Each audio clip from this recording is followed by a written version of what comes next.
Sounds good.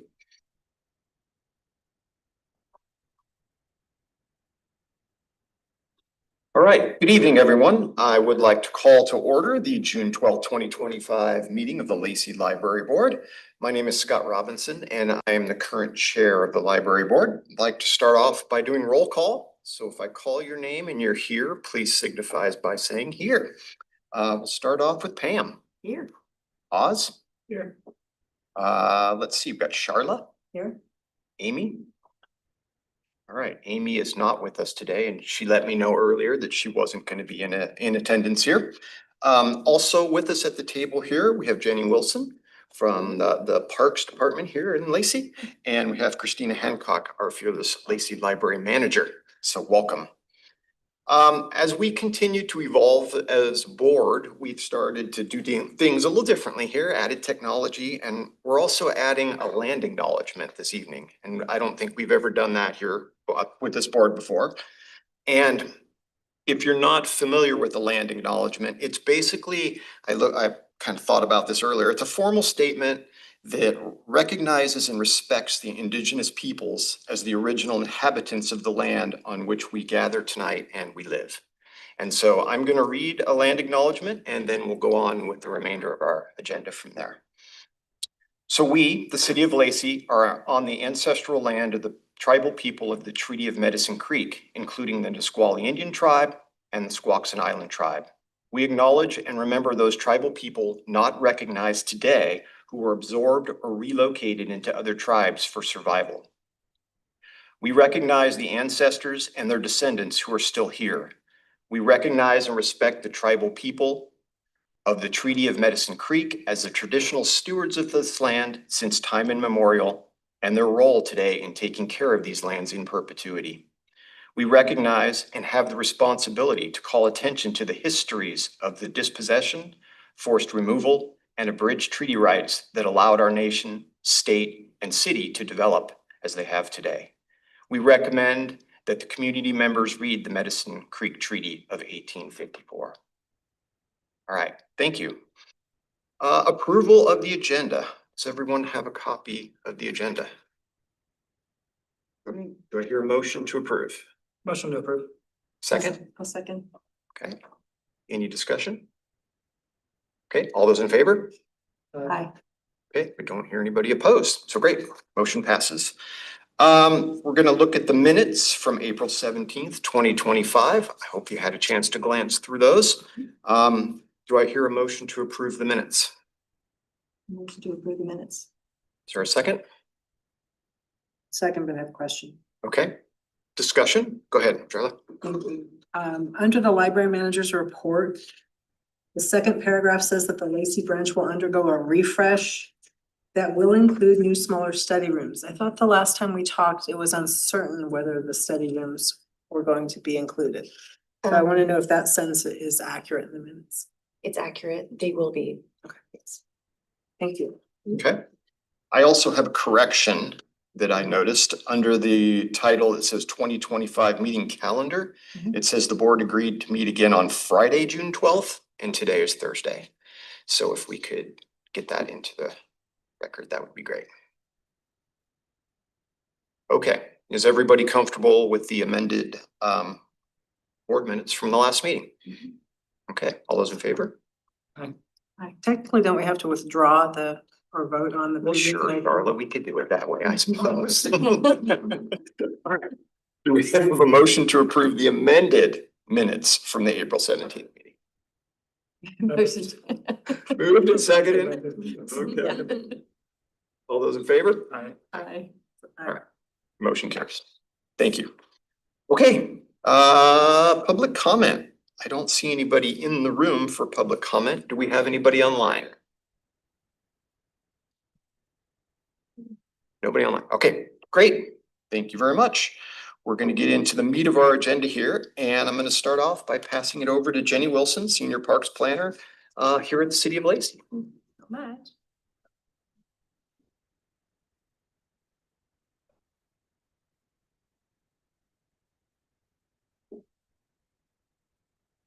Saw this on our agenda and I was super excited to hear about it. So That's great, thank you. Okay, so thanks for having me. I'm Jenny Wilson, I'm Senior Parks Planner in the Parks and Recreation Department. And I'm here tonight to talk to you about an upcoming ballot measure for Lacey Metropolitan Park District. I'm gonna refer to it as an MPD going forward, because it's a mouthful. So this August, registered voters in Lacey city limits can vote on whether to create a metropolitan park district. So I want to share some information about the department, facts about the MPD, and then some potential projects that could be funded from it. And the reason I'm kind of doing a roadshow and going to all the boards and commissions, obviously you're pretty important members of our community, and it's important that you have factual information about this measure that's coming up. I would imagine that you may have some questions from community members, so trying to get out to everybody to get this information out. And with that said, I'm only providing information about the MPD ballot measure. There's actually a state law that prohibits using public facilities here to promote or oppose a ballot measure. So that includes this meeting, and then so my intention is to be factual and neutral, which is very important, but you know, I'm usually more enthusiastic, but I can't be that right now. So thanks for having me again. So just a little bit about our department and vision. We want to create exceptional events, experiences, environments, connecting people and building a healthy, strong community. Hopefully some of you are aware of our programs and events and thank you.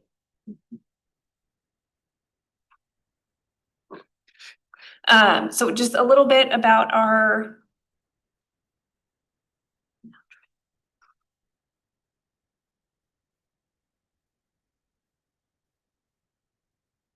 okay, great, thank you.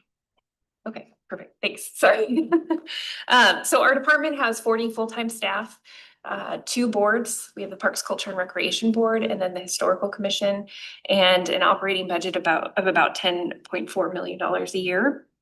One thing that's a little bit unique is that the Parks, Culture and Recreation Department oversees programs, and then the maintenance of our parks is done through our Public Works Department. So there's 18 staff within the Parks, Culture and Recreation Department, and then 22 in Public Works who oversees the maintenance of our parks.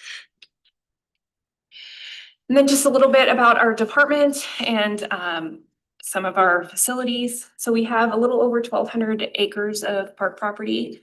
Something that I think people might find a little bit surprising is that about 60% of our parks are either undeveloped or partially developed. So I think people are usually a little surprised about that. So we have about 750 acres that we still need some development of. We have 22 developed parks, 4 trails. And then just a little bit about how Lacey Parks is funded. So to operate all of our parks, programs, and facilities, the majority of the funding comes from the city's general fund, which the next highest is from program and use fees. We also receive public facility district sales tax, which is a portion of sales tax that comes from the state to the city, and it funds mostly the regional athletic complex. Actually, only the regional athletic complex in the city of Lacey. And then we also have lodging tax. That's a small portion of our funding, and that's primarily for the regional athletic complex, the museum, and then some events. And that's a process we have to apply for that funding.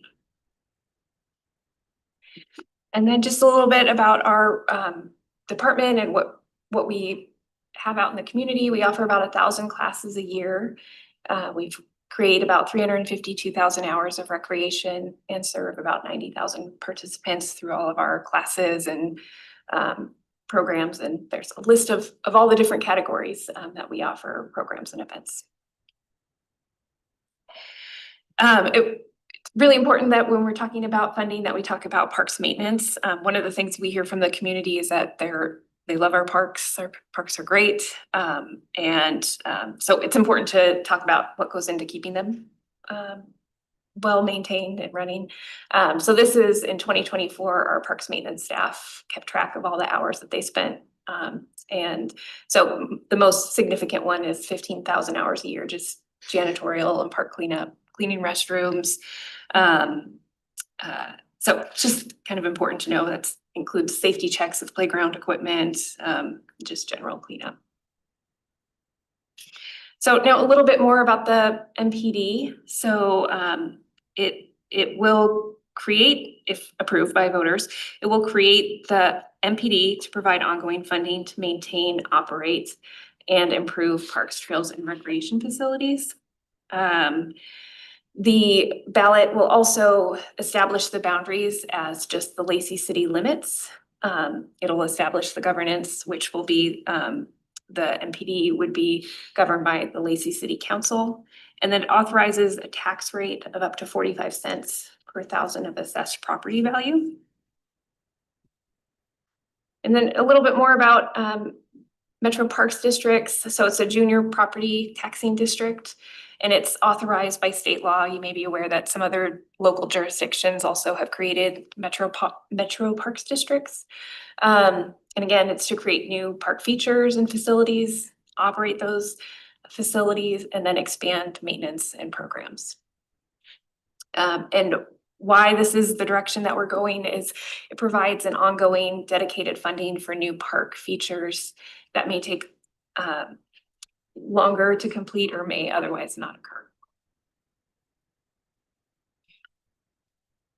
Now the cost of property owners. So this is where you might get some questions from community members. So it's on the flyer, and then also here is kind of a breakdown of various assessed home values and what it would cost a person per month and per year.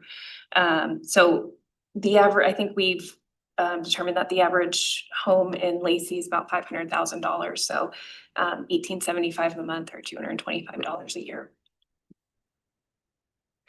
And then what that will generate, it would bring in about 5.9 million per year. And that's based on the total assessed property valuations within Lacey city limits. And one thing that's important to note is the budgeting and the spending for this money is the intent. City council was pretty clear when they were bringing this, and they have worked on a resolution to bring this ballot measure, was that the intent is to supplement, not replace existing parks and recreation funds. So, really talking about adding new programs, expanded maintenance. And so, we talked earlier a little bit about, we're supported heavily by the general fund, and, that's not going away. This is, meant to be in addition to. So again, Lacey City Council would serve as the Metro Parks District Board and approve the budget. The one thing that I think is important to note is that we also have the Parks, Culture, and Recreation Board, who currently provides recommendations and guidance to City Council, and that they would still remain in this capacity. So what we heard about priorities from the community is that there's kind of two areas where our priorities: new park features and then expanded maintenance. So for new park features, spray parks and other water play features, that's something that we heard. I'm going to talk a little bit about our community engagement process, but people really want spray parks.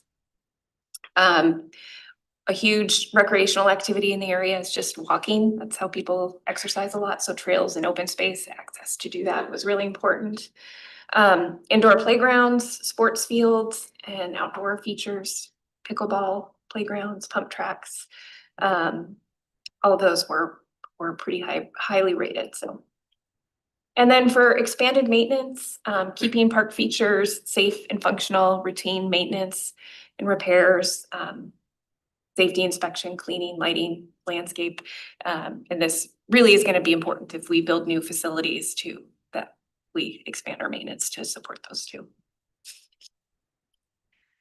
And then I'm not going to go into a ton of detail unless you're really interested in it, but we have done quite a bit of community input to find out what projects people wanted and what they were really interested in. So we've gathered about 8,700 comments from the community. We feel like we have a pretty good idea of what they want. And this really culminated in 2023 when we used all that input to update our Parks, Culture and Recreation comprehensive plan. One of the big takeaways from that comprehensive plan was there's a lot of community needs. People want a lot of things, but we needed stable funding to make that happen. And that brings us to 2024, where City Council formed a 15-person ad hoc advisory committee to basically address the question of stable funding and what to do. So they reviewed a lot of different options, and their recommendation to City Council was Metro Parks District. They also made the recommendation for the 45-cent levy rate. And this is also in the flyer, but just showing you an overview of all the potential project locations, various areas of Lacey, various projects. And I'm going to get into a little bit more about all of the projects, but really this was what we heard from the community in that outreach effort over the last several years. So the first project I'm going to talk about is Red Cuyo Park. So the first phase of Cuyo Park is under construction, and it's is anyone familiar with this park? Yeah.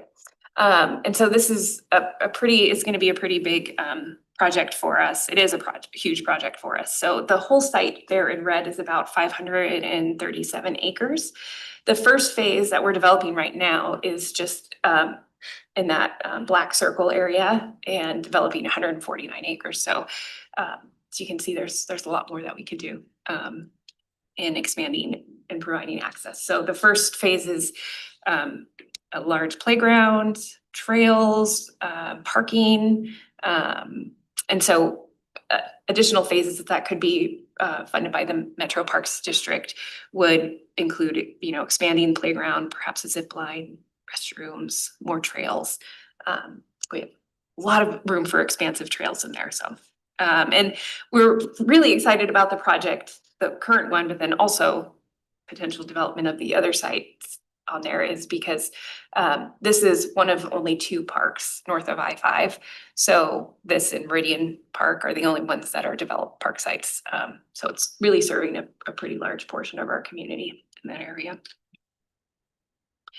Another project, the Virgil S. Clarkson Senior Center. So there's 2 significant needs here. The facility, the building is not large enough for the growing senior community.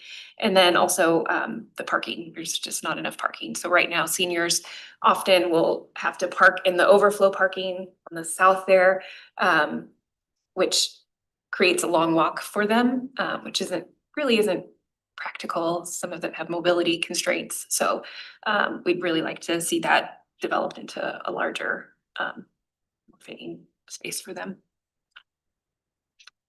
And then Brooks Park, is anyone aware of Brooks Park? This is like my question. Nobody ever knows about this park. It's the most adorable little 1-acre park right off of College Street, right after Lacey Boulevard. And it's just a green space, has a small gravel parking lot. We'd really like to see that developed into perhaps have some amenities that serve that community, perhaps a small playground. But again, something that could be funded through the Metro Parks District.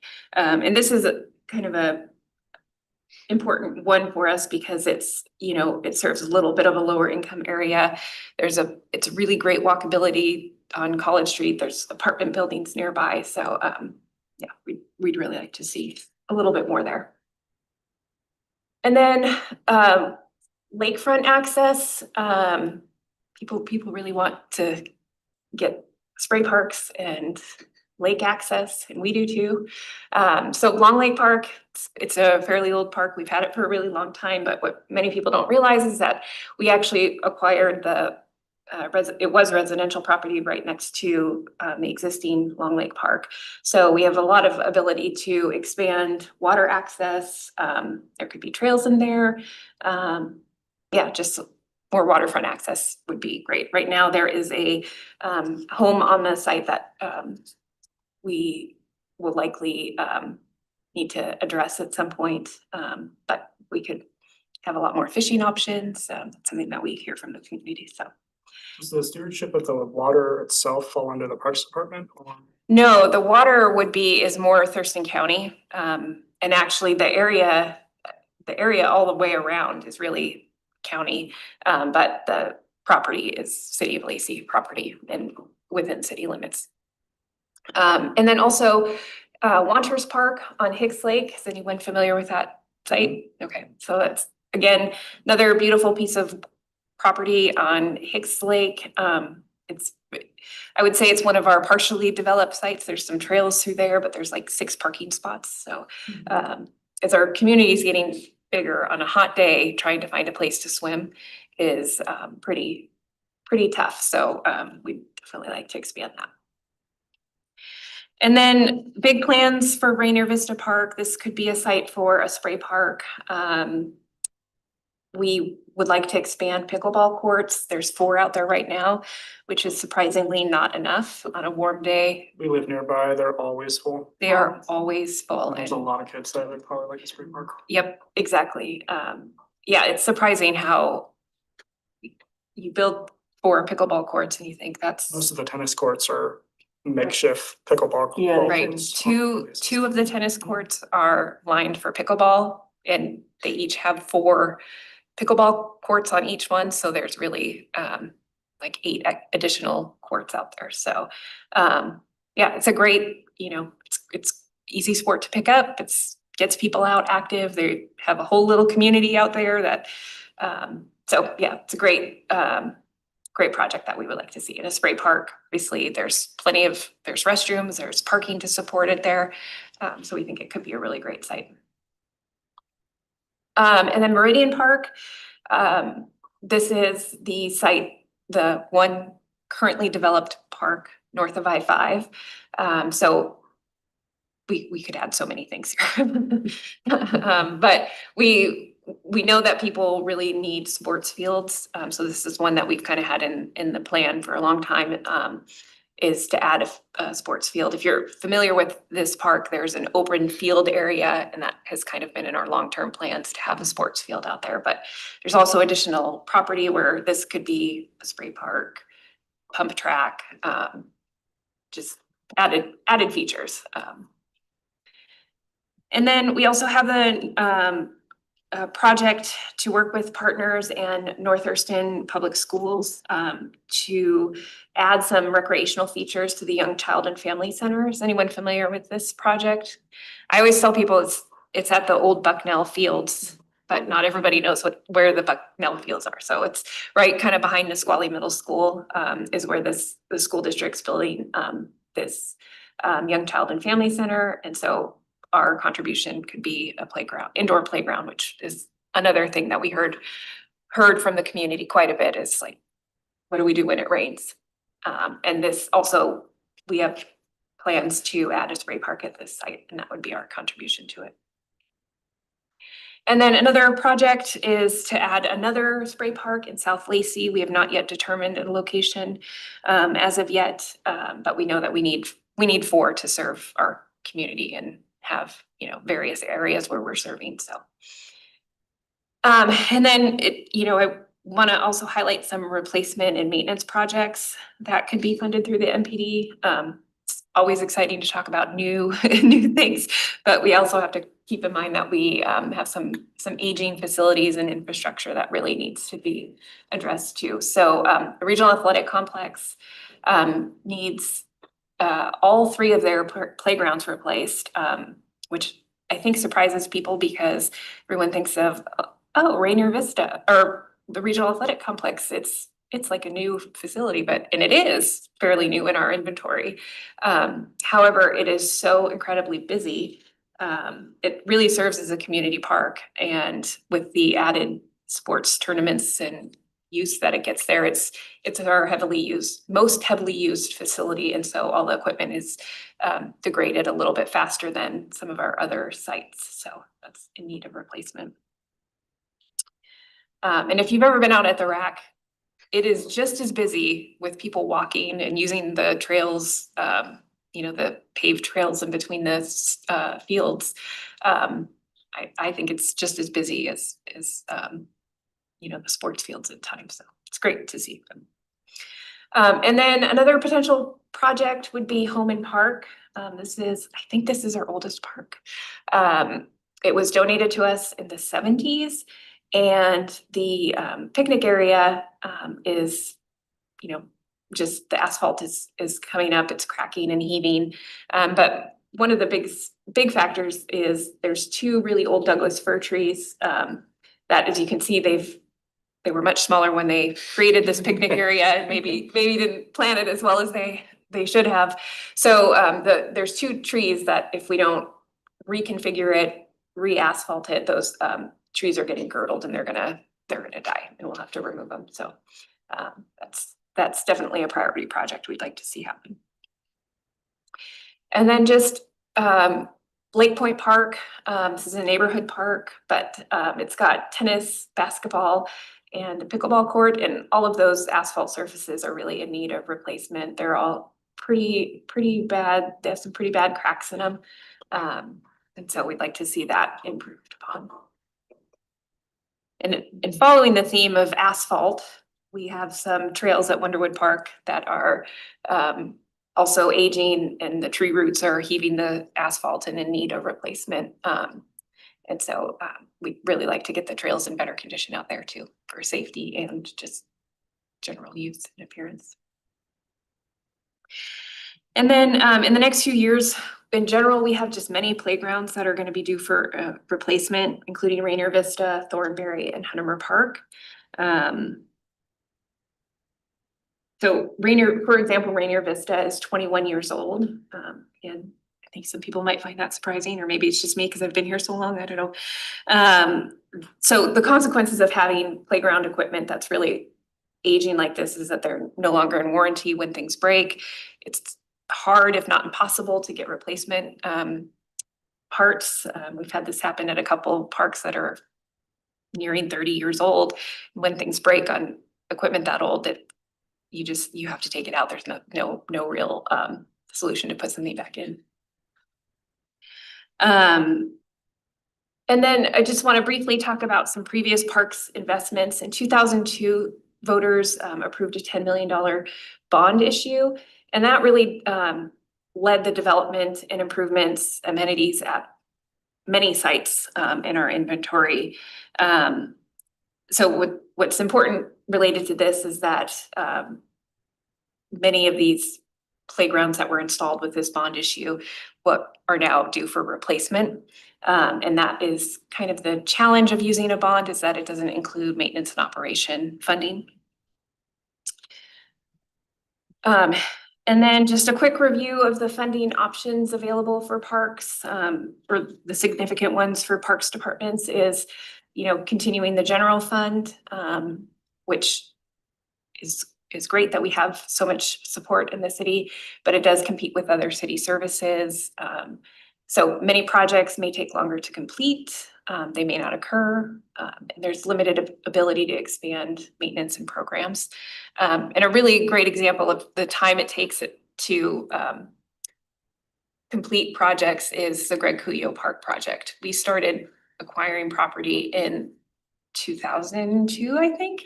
And so, we're just now getting to a point where we're developing the first phase of that project. So it can take decades to get the properties, to get the funding, and to make a project happen.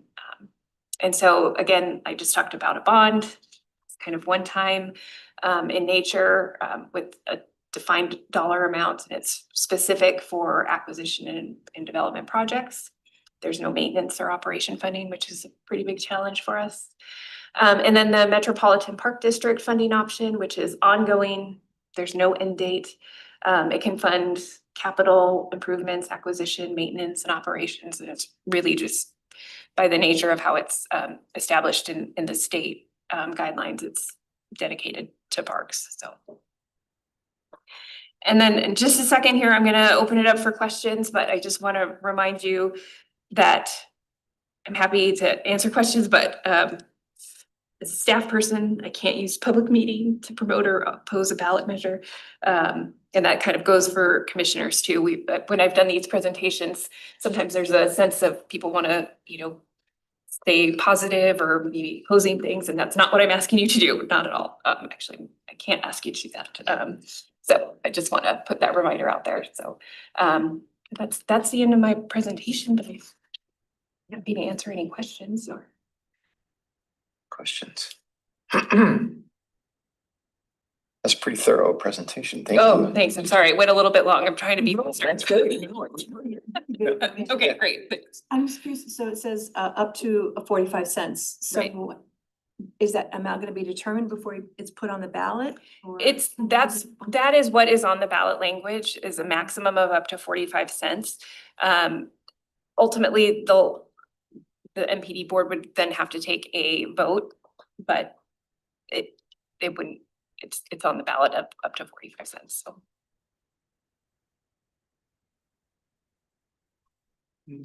Just curious with the additions of things like spray parks. Was it just already budgeted in with that, with the maintenance of those things?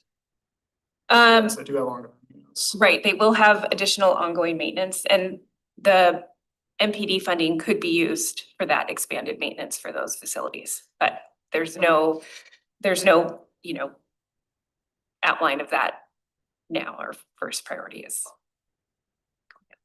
So, but yes, for sure, everything that we build and consider is. I'm sure you consider the budget for the ongoing. Yes, Okay. yes, and we recognize that spray parks it's much more maintenance heavy than a playground, and so we've also heard pretty loud and clear from the community that was really, really wanted.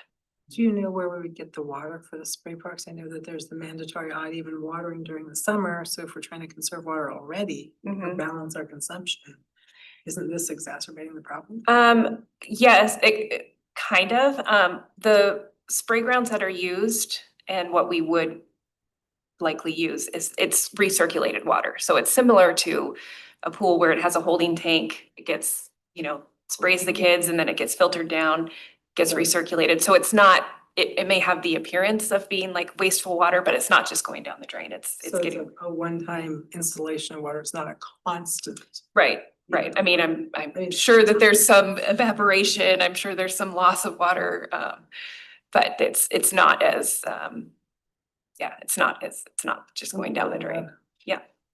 It has to get treated very similar to a pool. It has to be chlorinated. They have to, and that's where the maintenance comes in for those, that there's a lot of upkeep to keep that safe to spray kids. Which they apparently love. So I know you redid your comp plan. Yeah. Would you then, if this passes, how would you determine priorities? Is there a That- list? Do you go back out? How Right. do you do that? That's a really great question. So ultimately, it would be determined by the MPD board, which is Lacey City Okay. Council, the budget priority projects. But one of the things that the council did do was when they formed that Parks Improvement Funding Work Group, they did ask them also to rank projects based on priority. So they have that recommendation of, the projects that were Right. ranked really high, and there were two separate rankings, one for maintenance and one for new. So there's still some decisions that need to be made, but my guess is they're gonna lean on that too. What's your primary source of community feedback? Oh, we did a huge Lacey Cares survey. It was citywide, and so it kind of started that way, where they were just open-ended surveys, open-ended questions, not like multiple choice. And those were divided out by different departments. I don't want to brag, but I think Parks got the most comments. No, I'm just kidding. I can't remember, but we got a ton of feedback about what the community wanted. So it kind of started there. And I want to say that there were like 6,000 comments related to parks, what people wanted in parks. And then that was then taken and turned into a more of a like survey, multiple choice kind of survey to get feedback from that. But social media, had signs out in our parks, trying to get feedback.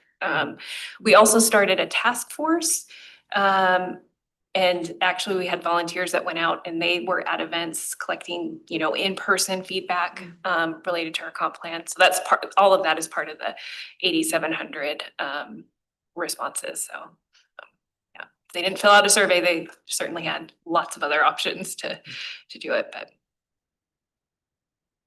Well, great. yeah, thank you so And much. this is really important for us to hear because whether you're for it or maybe have questions about it, you have it is when you're voting and all you see is this one line in this whole paragraph, right? Right, But you can spread the word to your homeowners associations and people you hang out with. Is this online? Yes. Okay. Yes, Yeah, it is. and point them in the right Yep. direction. At least they have more information, Yes, right? and if there's groups that you know of that want more information, I think I have like 30 community presentations scheduled. So I'm definitely out giving information to anybody that wants to hear it. Or you So can tell them neutral. our meeting from tonight Yeah, and they can do right, there you go. right. So I'm giving out neutral information to anybody you who go. wants to hear. It's probably too nebulous for there actually to be real information on this, but has anyone looked into how much, sure, it costs the extra to homeowners, but it also raises the value of your property? No, I mean, I know there's information out there about it, but again, we are so limited on what we can provide.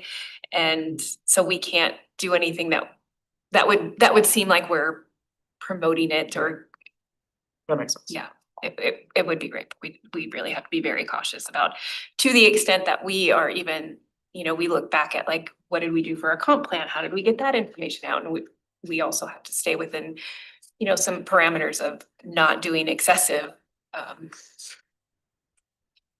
outreach that wasn't part of our normal outreach. So trying to be very cautious, but informative.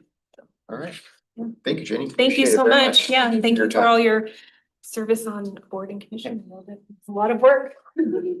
Thank you. We'll see you later. Thank Yeah. you. Okay, moving on, we are gonna go to Christina and the library manager's report. I'm reporting on March through May this year, 2025. Some highlights from the past several months. April 21st, the Lacey Library Lacey Library in Thurston County paired up. Essentially, Thurston County launched the Energize Thurston program, which is a program to connect Thurston County residents to discounted heat pump equipment and installations through a group purchase program. I won't say we paired up, they just had our program at our library. And we had 47 attendees. They also did a few programs in Tenino and I believe Olympia as well. And so they did those programs until the end of May. We did have a pop-up, a library pop-up, and it was the Puget Sound Electric company came and did a really cool thing in our library. They set up tables, they had a taco truck, they brought our staff lunch, and they helped different people with their bill assistance, on bill assistance, on renewables, on energy efficiency, and they gave out weatherization kits to any participant. I didn't work that day and I wish I had. I know. Also, TRL is supporting a new work source on Impact Mountain Workforce Development, and that resource is called Opportunity Begins Here. And this resource connects employers to job seekers, and it also provides online and targeted recruitment assistance, hiring events, labor market data, on-the-job training and retention support, and employer workshops. So it's a really great opportunity for people that are looking for employment. And their website's really great. You can go on there and look to see what fields are hiring at this moment that would be great to get training for, which leads me to a database that we have at our library called Learning Express Career Preparation. It's a pretty comprehensive database. You can do practice tests for the SAT, ACT, GRE, TOEFL. They also have a list of exams that you can study for and do practice tests. So law enforcement exams, cosmetology, civil service, air traffic controller, real estate. It's pretty thorough. And I'll probably, every time I come in, I might like highlight a database that we have because Yeah, that's cool. they're really important. I do have some programs on here that we've had in the past several months, sorry. Book babies, toddler time, family story time, Animal Allies Club. There's a rolling story time with Inner City Transit, which is a pretty cool thing.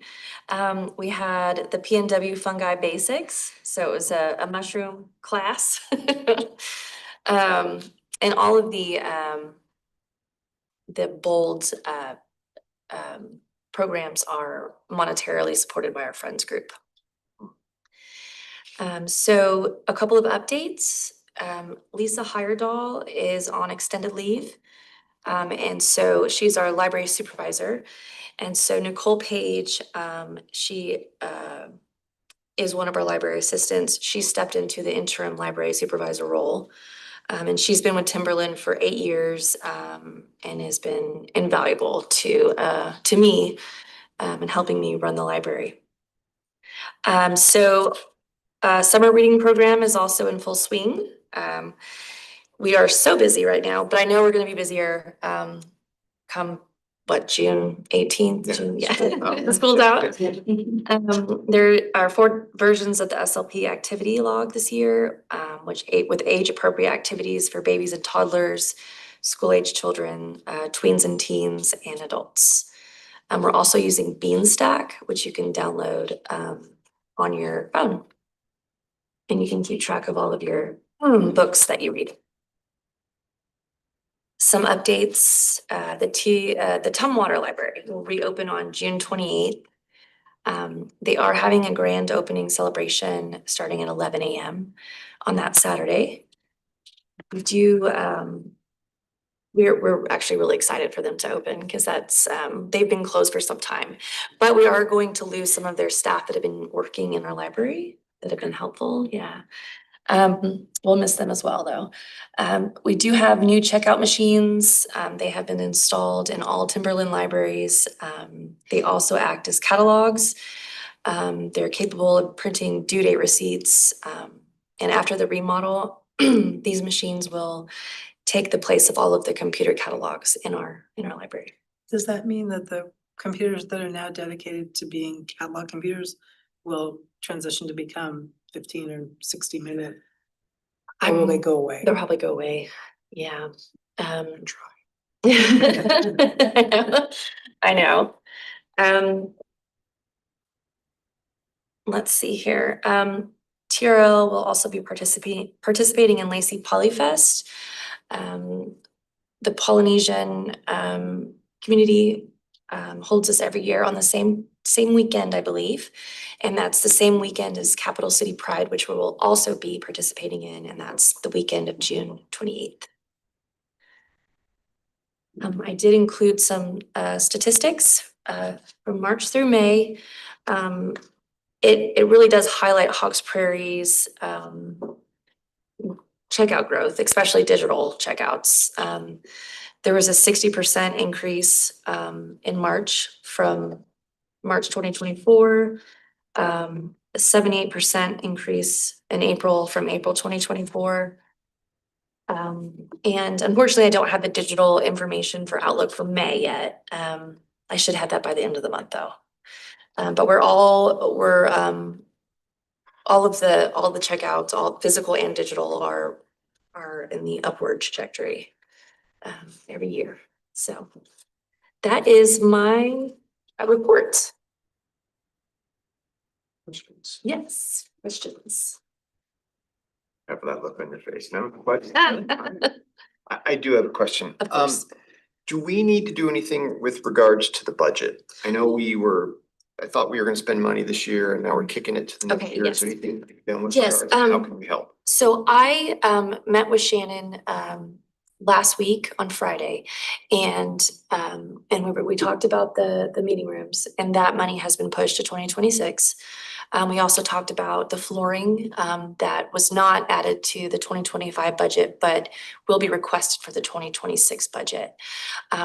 So I don't know of anything to do at this moment, but I will send you anything that I have regarding the proposed budget that we'll have for the remodel.